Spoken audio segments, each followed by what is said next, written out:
দিয়ে কোর্স হয়, ওদিক দিয়ে যায়, এই যে এটা ডাক্ট, হ্যাঁ, এই যে দেখো, এটা যদি গ্ল্যান্ড হয়, এই যে এটা হচ্ছে ডাক্ট, ঠিক আছে।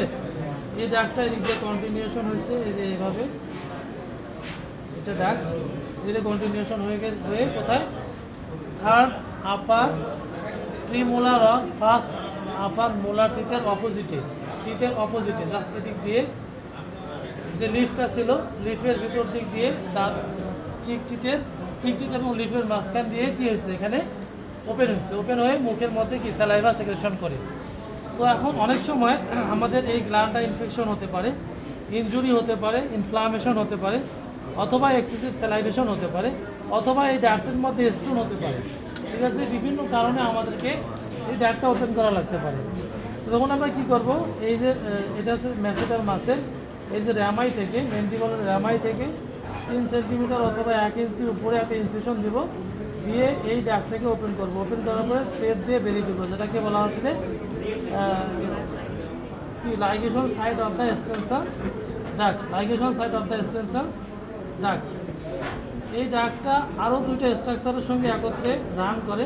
দেখো এই যেটা হচ্ছে ডাক্ট, এর নিচের দিকে দেখো রেডিশ কালার একটা স্ট্রাকচার দেখা যাচ্ছে, যেটাকে বলা হয় ফেসিয়াল আর্টারি।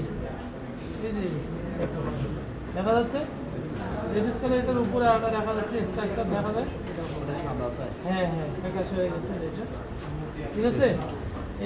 এই তিনটা স্ট্রাকচার, এটা হচ্ছে ফেসিয়াল আর্টারি, ফেসিয়াল ভেইন, আর হচ্ছে carotid duct. This three structures ঠিক আছে।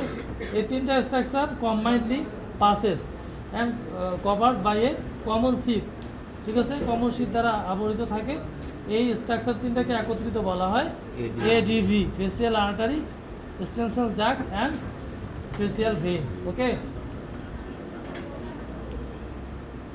এখন তোমরা বসো, আমি তোমাদের ডাক্টে তো ইনফ্লামেশন হবে না, ইনফ্লামেশন হবে